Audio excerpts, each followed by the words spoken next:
Já pararam para pensar que os fantasmas que conhecemos nasceram talvez como um rumor?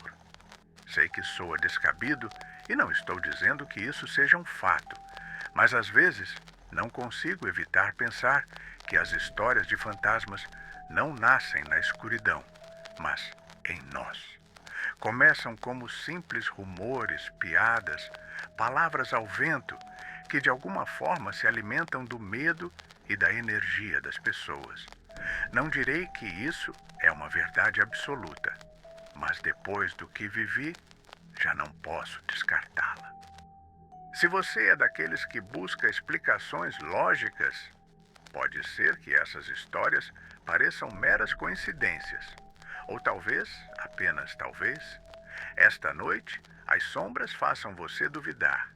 E se você, por outro lado, acredita, desejamos que, ao terminar, consiga fechar os olhos, sem olhar duas vezes para a escuridão. Não vou dizer em que escola nem em que cidade aconteceu isso, mas quem viveu e estudou lá reconhecerá imediatamente e poderá confirmar. Tudo isso aconteceu há aproximadamente 17 anos e vou me lembrar até o último dia da minha vida. O que estou prestes a contar não é apenas uma história para assustá-los. É algo que muitos de nós vivemos.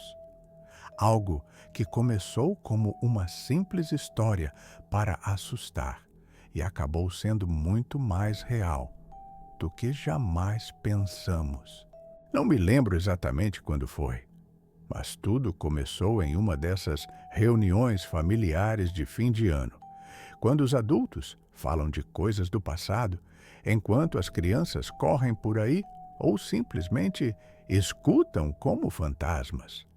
Estávamos todos sentados no pátio dos meus avós, em volta de uma fogueira improvisada de galhos e madeira de móveis velhos. Os adultos contavam anedotas de quando eram jovens. Se for sincero, não estava prestando muita atenção. Até que minha tia Luísa mencionou algo que nunca tinha ouvido antes: a mulher da máscara.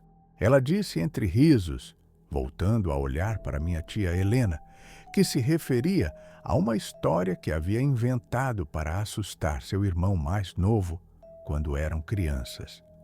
Minha tia Luísa sempre foi uma brincalhona e naquela época, quando era criança, não perdeu a oportunidade de assustar minha tia Helena, que sempre foi mais reservada e sensível. A mulher da máscara era uma mulher que vivia na sombra de sua casa. Uma figura alta com roupas velhas e rasgadas e uma máscara de mergulhador desgastada. No começo, minha tia Helena ria dessa história, mas com o tempo, sua sugestão ganhou vida e ambas começaram a ouvir passos durante a noite do lado de fora de seu quarto. Embora realmente nunca tenham visto nada, naquela noite de reunião, todos riram, mas algo na maneira como minha tia Helena contava a história me inquietava. Claro, poderia ter sido sugestão, mas com o passar dos dias, a lembrança daquela figura começou a invadir meus sonhos.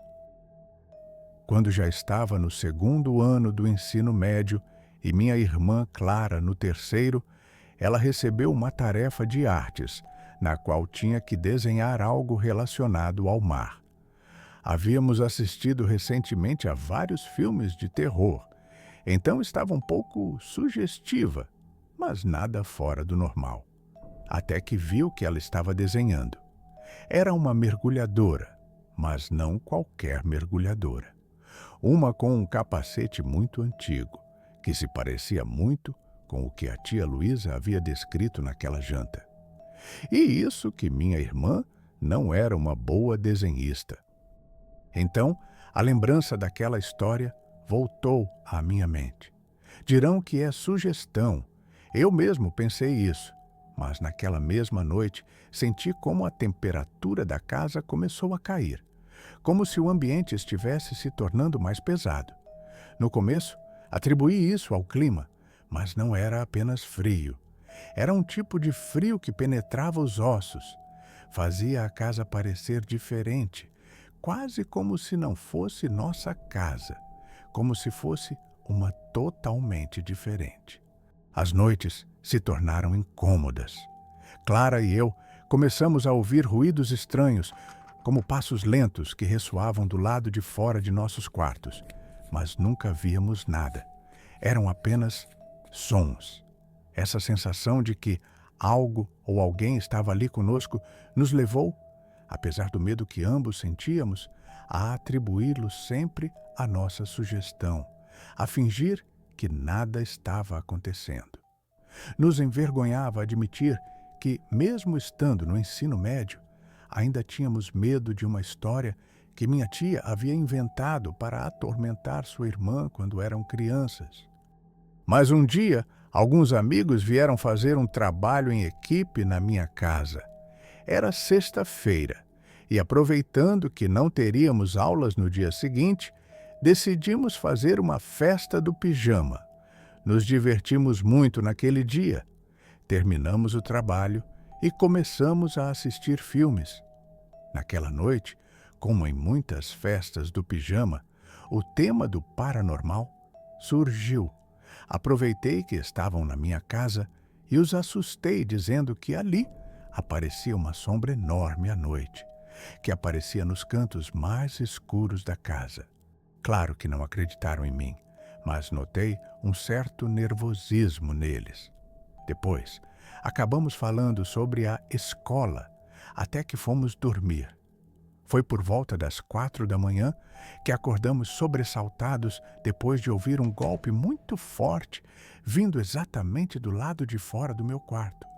Pensei que talvez fosse minha irmã, que tinha se levantado para ir ao banheiro e queria aproveitar para nos assustar. Sobretudo porque depois ouvimos passos muito pesados lá fora. Os passos cessaram um momento, mas depois voltaram a ser ouvidos, mais rápidos, como se corressem. Abri a porta do meu quarto, um pouco irritado pelo barulho, disposto a reclamar com minha irmã pelo escândalo, mas não havia ninguém no corredor. A porta do quarto da minha irmã estava fechada e a luz do banheiro estava apagada. Fiquei um pouco assustado, então posso jurar que ouvi passos na escada, mas não conseguia perceber se estavam subindo ou descendo. O medo me paralisou por um momento. Não queria olhar. Tinha muito medo.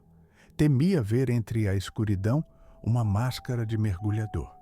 Fechei a porta do meu quarto com força e tranquei com chave. Naquela noite, tivemos que dormir com a luz acesa. E a partir daquele dia, um rumor começou a se espalhar pela minha escola como um fogo descontrolado. Aparentemente, meus amigos tinham contado para toda a classe o que tinha acontecido na minha casa e, em sua versão, também tinham ouvido os passos quando estavam sozinhos no banheiro da escola.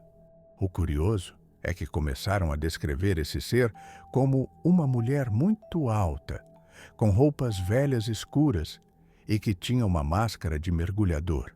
Mas a questão é que posso jurar que eu nunca mencionei a máscara quando contei a história para assustá-los. Depois disso, as coisas em casa se acalmaram.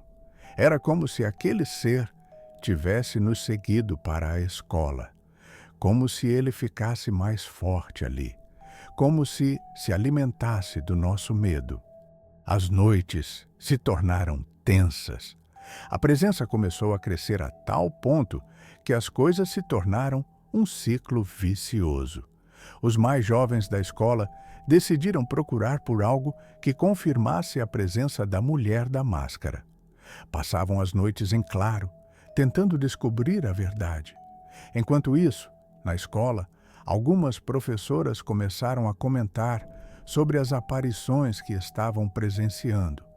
Por coincidência, essas professoras eram as que se negavam a fazer turnos mais tarde, porque também tinham medo de sair de casa quando estava muito escuro. O caos se instalou quando a mulher da máscara começou a ganhar força. Todos os jovens que se aventuraram no parque juravam que viram algo e logo se tornou um símbolo do medo. Um dia, decidiram criar uma espécie de comitê, liderado pelos mais velhos do bairro, que tinha como missão deter a Mulher da Máscara. Todos começaram a ir ao parque, mas, na verdade, era mais uma forma de descarregar seus medos. O que mais me deixava intrigada era como tudo tinha começado por conta de uma simples história, mas agora tinha se transformado em uma lenda urbana que muitos diziam ter visto. Um par de semanas depois, minha irmã e eu decidimos não deixar que nossa imaginação saísse de controle e colocar um fim a esses rumores. Percorremos a vizinhança conversando com nossos vizinhos e levando a ideia de fazer uma espécie de reunião para contar aos pais que a Mulher da Máscara era apenas uma história que um par de adultos inventou para uma menina e que, claro, não havia perigo real. Mas, apesar de nossas intenções, os rumores estavam tão enraizados na comunidade que era como se um véu escuro tivesse se apoderado da área. Uma noite, estávamos em casa assistindo televisão quando minha irmã me disse que tinha ouvido um golpe na porta dos fundos. Naquele momento, pensei que era minha imaginação, mas ela tinha ouvido. Olhei pela janela e vi a sombra de uma figura alta, uma figura que estava quase na escuridão e se movia lentamente em direção à entrada da casa. Não estava assustado, mas minha irmã estava. Imediatamente decidi que precisava sair para ver. Abri a porta e fiquei paralisado ao ver que não havia ninguém, mas minha irmã, aterrorizada, já havia voltado correndo para dentro de casa. Fechei a porta e tentei acalmá-la, mas algo dentro de mim dizia que não estávamos sozinhos. Depois daquele dia, tudo virou um caos. Armou-se uma espécie de caça à Mulher da Máscara. Os jovens do ensino médio decidiram explorar o parque algumas noites, apenas para se convencerem de que ela não existia. Nas primeiras noites, voltaram sem ver nada, mas depois, em uma dessas noites, alguns amigos da Clara vieram até nossa casa para nos contar que tinham visto algo no parque, que na escuridão viram uma figura entre as árvores e a ouviram gritar. Tudo escalou tão rápido que, finalmente, armou-se uma espécie de vigilância no parque, e a partir daquela noite, nada voltou a ser igual. Os rumores dispararam, e a tensão cresceu a tal ponto que, semanas depois, uma brigada de patrulhas de vizinhos foi formada. No dia seguinte, após uma reunião onde todo o bairro se uniu, decidiram realizar uma busca noturna no parque, para demonstrar que não havia nada, que tudo era um rumor infundado pelo medo. E quando todos chegaram ao parque, uma das mães dos meus amigos, que gostava de contar histórias, ficou aterrorizada. O que começou como um simples rumor se transformou em uma espécie de lenda urbana que, pouco a pouco, ganhou vida própria. No final, aqueles que acreditaram nela só o fizeram porque as palavras foram tecidas no ar, criando uma realidade tão palpável que nos envolveu a todos, até mesmo a mim. E desde aquela noite, tudo mudou. Naquela noite, aquele ser se tornou parte de nossas vidas. A comunidade havia criado um fantasma que, por algum motivo, estava entre nós. Nunca se soube o que aconteceu com os que a viram naquela noite, mas, como uma espécie de aviso, deixaram claro que, às vezes, o que tememos pode se tornar real e que, sem querer, muitas vezes, nós mesmos alimentamos nossos próprios medos. Desde aquele dia, a Mulher da Máscara se tornou um símbolo de advertência para todos. O que se cria na escuridão pode se tornar real, se não tivermos cuidado. Lembrem-se que não importa quão absurda a história pareça, sempre há uma pequena centelha de verdade em cada rumor. Então, quando ouvirem uma história, não a desconsiderem. Talvez, apenas talvez, haja algo mais por trás das sombras. Se tiverem histórias semelhantes para contar, deixem-nas nos comentários. E não esqueçam que a escuridão às vezes guarda segredos que não estamos prontos para conhecer.